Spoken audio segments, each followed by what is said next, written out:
Welcome to Inspiring Women with Laurie McGraw. I am your host, Laurie McGraw. I have spent the past 30 years in leadership, and over the years, I've come to learn one thing. Women need women, and not just any women, but inspiring women. Tune in every week to hear from women at the pinnacle of their careers and from others who are just starting out. Episodes can be found at inspiringwomen.show or subscribe on your favorite podcast app. Thanks for listening, and I hope you will be inspired.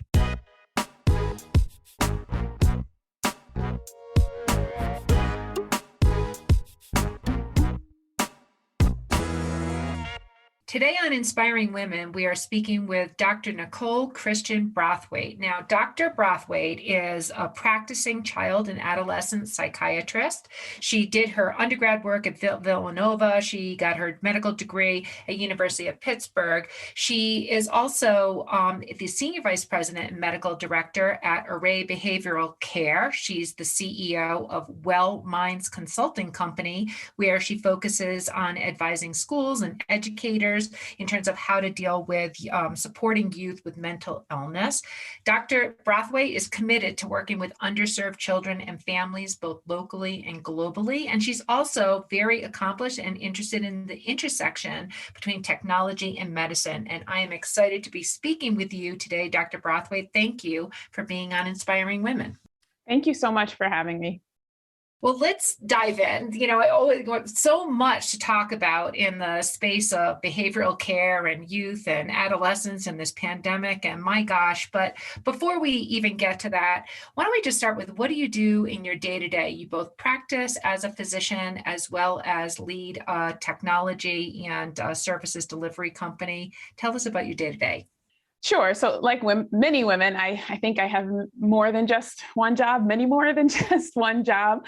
I am as you mentioned, the medical director for Array Behavioral Care. We're the largest telepsychiatry company in the country. And I'm really proud of the work that we do, because our goal is to really extend behavioral health and mental health access to individuals who would otherwise not have that access, particularly as a child psychiatrist. That's been certainly magnified during the pandemic, but there are so many children throughout our country that just literally have no access to a child psychiatrist, in particular, a child psychiatrist who accepts their insurance. There's as many as 70% of counties in the US don't have any child psychiatrists. So a lot of the work that we do are putting psychiatrists and therapists and nurse practitioners in medical centers and communities that do not have any access to behavioral health care. And then in addition to that, I have a small consulting company where I work with organizations, schools, parent groups around educating them about trauma, recognizing, identifying, supporting children who have experienced trauma, understanding that the definition of trauma is much more broad than I think we previously understood, and also supporting more underserved or marginalized kids who may be experiencing racial trauma, and how do we support individuals and communities around that. Well, that is just a lot of things that you are working on, very important areas in healthcare. And before we go to some of those broader issues, Nicole, if we could just turn it, to you. You started with, like so many women, I'm doing a lot of things, and boy, you surely are. How did you get started? So did you always want to be a doctor? How did that happen? And then also, how did you start to move into those broader issues, education, as well as technology and larger services delivery? Great question. My mother and I, shortly after I was born until I was about 2 or 3, were homeless. So a lot of my early memories were around my mother's activism. After being homeless in the 80s, she started a nonprofit organization called Dignity Housing in Philadelphia, where we're from. And so I grew up around social activism. And so I always knew that a part of who I would become would be helping people. And it was just a matter of how I would do that.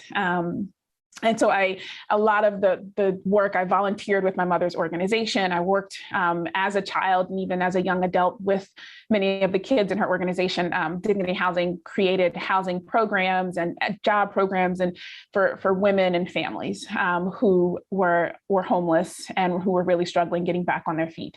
And so that's kind of where my mission started in supporting people. And then I realized that a lot of the kids that I worked with weren't necessarily just struggling with the social or environmental stressors, but they were internally dealing with a lot of stress. And so that kind of piqued my interest in high school and college and around mental health. And so once I went to medical school, I fell in love with child psychiatry, and I had wonderful mentors. And then through my work with children, again, I recognized that there were so many kids who I just could not access. I previously worked in Rhode Island on an inpatient unit, and I worked with a lot of kids who were victims of sexual trafficking. And once they were no longer acutely at risk or acutely suicidal, they went home. And we had such a difficult time finding a local therapist or psychiatrist who could support these kids. So we did all of this work with them for days or weeks, and then they go home to nothing. And that's when I realized that there has to be more. So I started doing more work around educating larger groups, but then also realizing that pre-COVID, telepsychiatry was a great option to access these kids. And that's when I found Array, which was previously Regroup, where two organizations merged and became Array Behavioral Care. And I really started learning more about technology, understanding technology, and recognizing how it could benefit our country and mental health as a field. So first of all, that is an incredible story to start from, an experience growing up, understanding what homelessness looks like, having your mother found an organization, Dignity Housing, participating in that, and just building upon that to the work that you're doing today. That's amazing. And so that perspective, I imagine, has shaped sort of every decision that you've made along the way. But the way you just told the story sounded very easy, very natural in terms of one thing building to the next. So I'm just curious, how did you have that level of confidence in yourself to get from, I'll call it humble beginnings to being at a senior leadership level in a very significant organization? That's a great question. It was by no means easy. I think that was more of just a way to offer a quick summary. I think I still, like many people, deal with imposter syndrome. I am always like, do I deserve to be here? Should I be here? I know I work really hard, and sometimes I find that I work even harder because I always feel like I have to prove myself, that there's a need to prove that I belong here. But I think one of the many reasons that's helped me to be successful is having support and mentorship. My mother obviously was a huge factor in who I am today, and she would work 12 or 14-hour days and then come home and check my homework. Or, we struggled financially, but she would scour the newspaper to find activities and opportunities to broaden my horizons that were free. So, or we would drive because we couldn't fly. We didn't have the money to fly. And so I certainly, seeing what it's like to not have, and then also having a window into what it is to have financial security. I think that gives me an opportunity to empathize and certainly understand, and also recognize how incredibly blessed I am to be in this position and to never take that for granted. And also using my position to support and mentor others in the same way that I was mentored and guided. And people saw something in me, and they believed in me and invested in me. And if I did not have mentors and I did not have that support, I certainly would never have been able to succeed in anything. At what point was where did you find the next mentors? So many women who are accomplished like you, the mothers are often that sort of like first very important person that showed them what leadership looked like and that you can accomplish, tremendous things. But then at some point, your mother is not the mentor that gets you to the next level. So how did you find those next people? Did they find you? How did that work? So it was both, realizing that there was a lot I didn't know, and also recognizing that I don't know everything that I don't know. I actively sought out mentorship from different genders, races, ethnicities, different levels in their career. When I was beginning in medical school, I was very involved in the Office of Diversity Affairs and sought a lot of direction and guidance from the Dean of Diversity Affairs, Dr. Pettigrew. When I was in residency, or even actually in medical school, the American Academy of Child and Adolescent Psychiatry has a mentorship program. So I went online and I signed up and requested a mentor, and was able to work with really amazing child psychiatrists, where they taught me about research and they taught me about how to be in academics and how to balance medicine and academics and evidence-based, and how to really support underserved communities in a really proactive and efficient way. And so, and then even in residency, when I came to Boston, Dr. David Henderson was one of the psychiatrists at Mass General, and he did a lot of global work. And I met with him and I told him, I want to learn more about global psychiatry. I want to understand how other cultures address mental health. And he became an incredible mentor and sent me all over the world. I spent time in Liberia and Ghana and learned so much. And so I was very proactive in finding individuals who were where I wanted to be, or who I felt like had knowledge that I didn't have.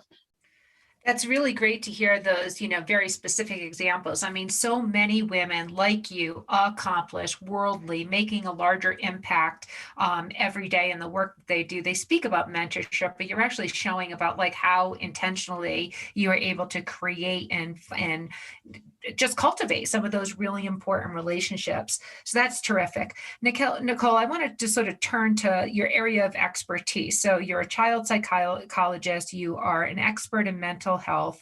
As an expert, we're still coming out of hopefully a pandemic. There has been, a awakening across the nation, a big political divide, divisive issues. And you spoke about trauma from multiple levels, from, just the navigation of social traumas, racial trauma, other things. So first of all, what are you seeing? What is your sort of prognosis on the landscape of trauma and stress in this country right now? What are the types of things that you see? And what do you think we should be doing about it?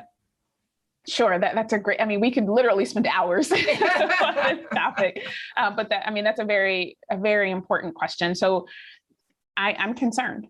I'm very concerned about the health of our children. Every day on the news, I'm seeing increased fights in school, increased stress among teachers. There's a workforce shortage in schools and buses, and the support that our children need, the structure, the consistency. Many of those things are present, but not to the full extent that's needed, or they're just not at all present because the resources aren't there.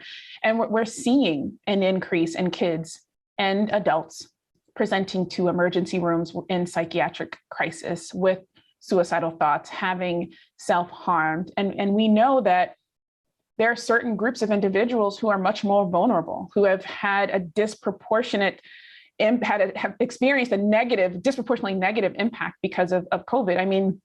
I think recently I read about 140,000 children in the United States have lost at least one parent or grandparent.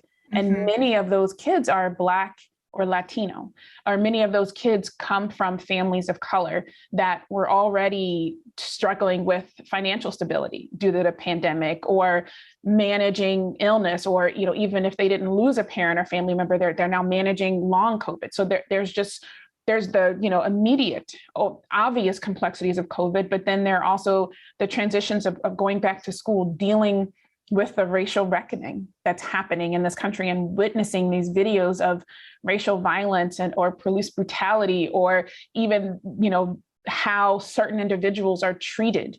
When there's someone on trial for murder, how that individual, depending on the color of their skin, is treated differently than a Black victim, and how certain people are vilified and others are not. All of those experiences are traumatic. And so in terms of what to do, number one is acknowledging that many of our kids are in pain and that they're suffering.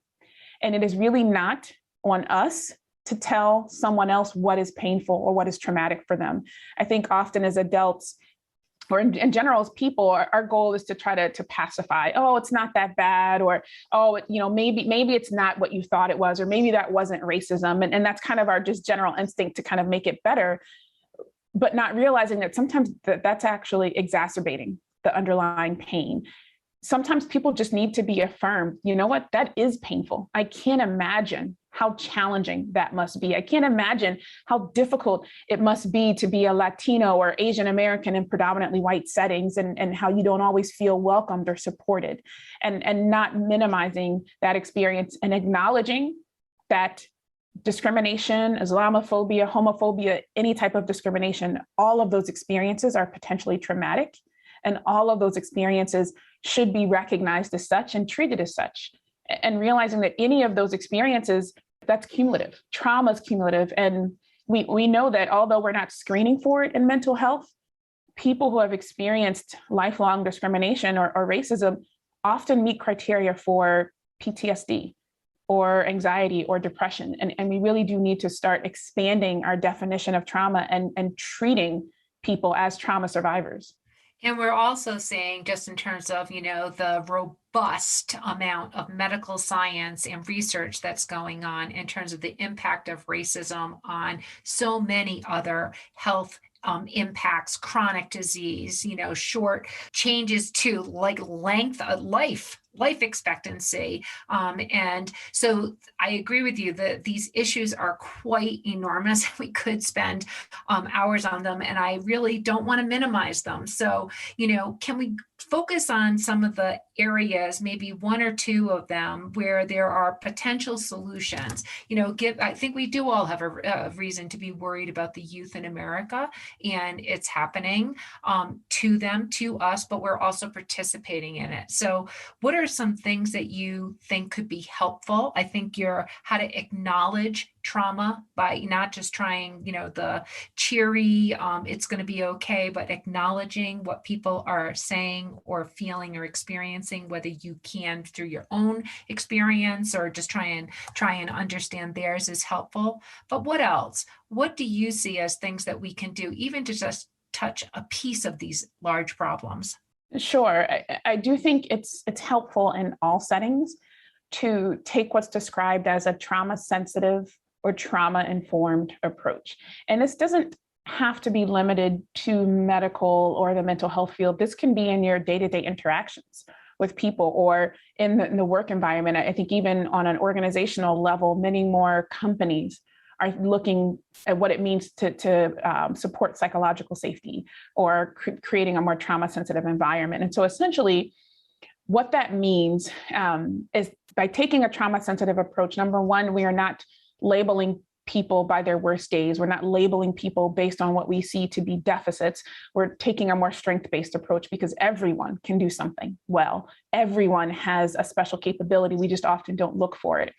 And then also, if someone is struggling, instead of looking at them and focusing on what they've done or what's wrong with them, we're changing our perspective and saying, what's happened to them? What pain have they experienced that may have led to this behavior?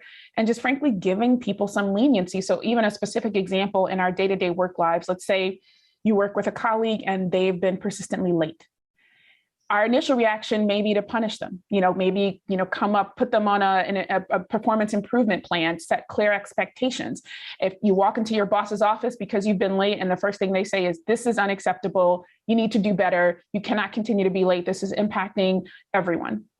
Okay, that, I'm sure many of us have seen or been in that situation, but imagine instead, if you walked into your boss's office and they said, hey, I'm concerned. I realize that recently you've been late and I'm wondering what's going on. Is there something that we can support you with? Do you need help? Is there what's missing?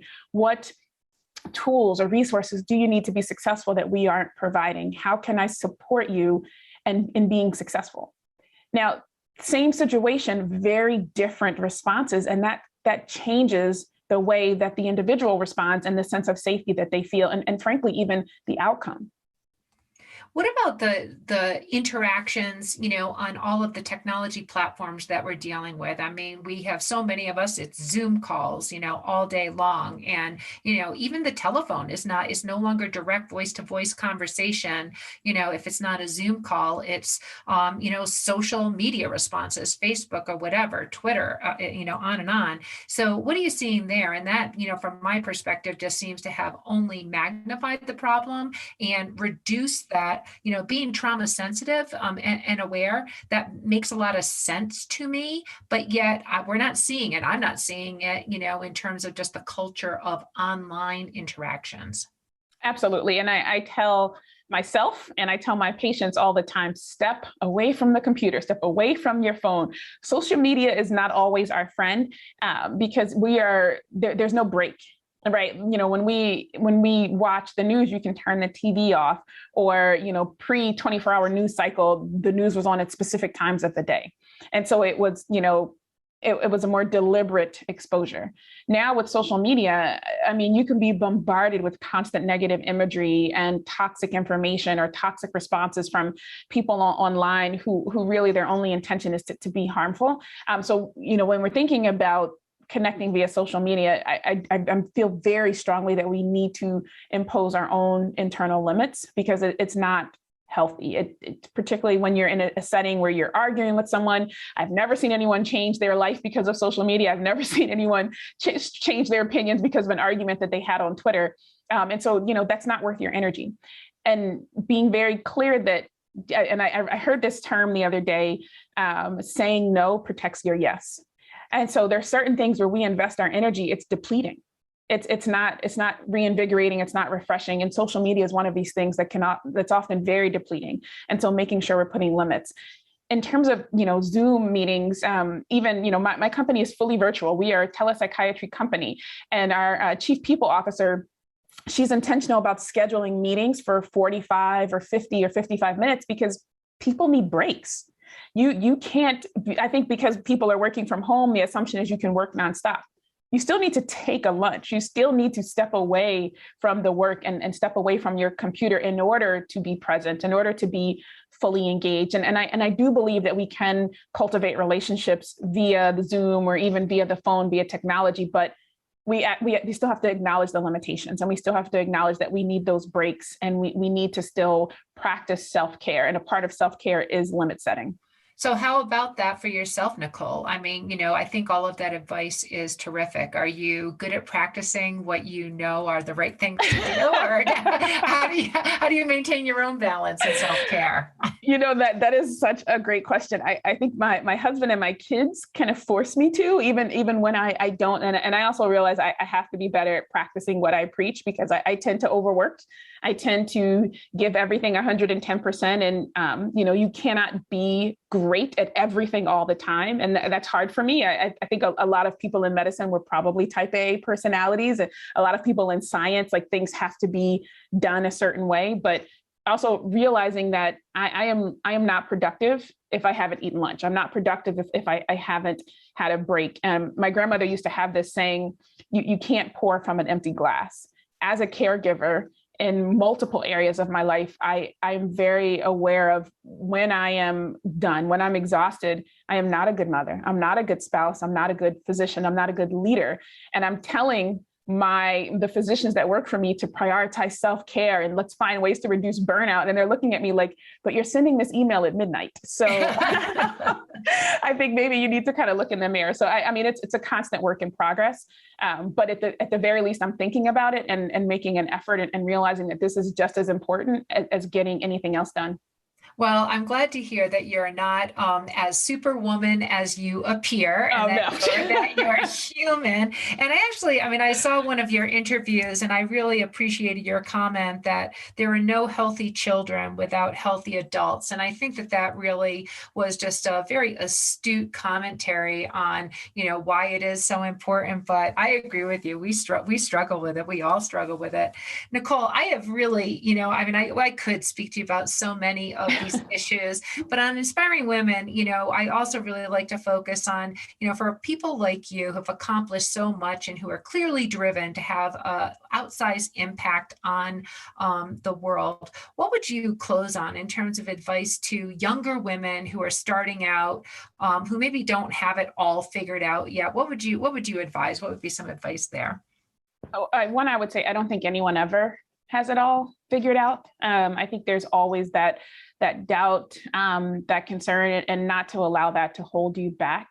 I think we, as women, we tend to undermine ourselves. We don't acknowledge our strengths as much, in the same way that I recommend we acknowledge the strengths in others. We have to be willing to acknowledge what we can do versus focusing on what we can't do, acknowledging on what we have accomplished. When we look back over our day or over our lives, we tend to focus on what we didn't do. And even like when we think about a to-do list, you have 50 things on your to-do list and you may have done 10, but you'll focus on the 5 that you didn't, versus thinking about, wow, I was able to accomplish all of these tasks. So number one, I would say, please give yourself credit, because you are already incredible and have already done so much.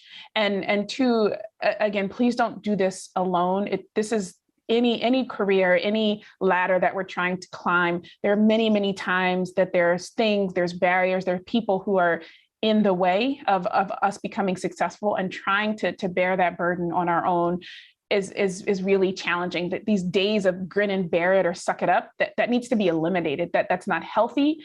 What we need to do is have someone to say, I am here. Yes, it's a hard day. Yes, if you need to cry, cry. Yes, if you need to scream, scream.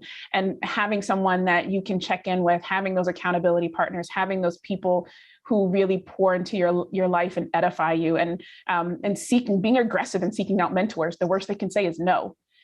But then you potentially have another person in your corner to help guide you. Well, this is great. And I have to just say, it is encouraging to hear you talk about these issues. And it makes me just feel great to know that there are people like you working so hard in these areas of stress and trauma, and really caring and building solutions to reach out and help both just children, youth, and underserved, minority populations in particular. I've really appreciated learning from you and hearing your words of wisdom. This has been just a great Inspiring Women conversation. I've been speaking to Dr. Nicole Christian Brathwaite, and Nicole, thank you so much. Thank you so much for this podcast, and thank you for having me. This has been an episode of Inspiring Women with Laurie McGraw. Please subscribe, rate, and review. We are produced by Kate Cruz at Executive Podcast Solutions. More episodes can be found on inspiringwomen.show. I am Laurie McGraw, and thank you for listening.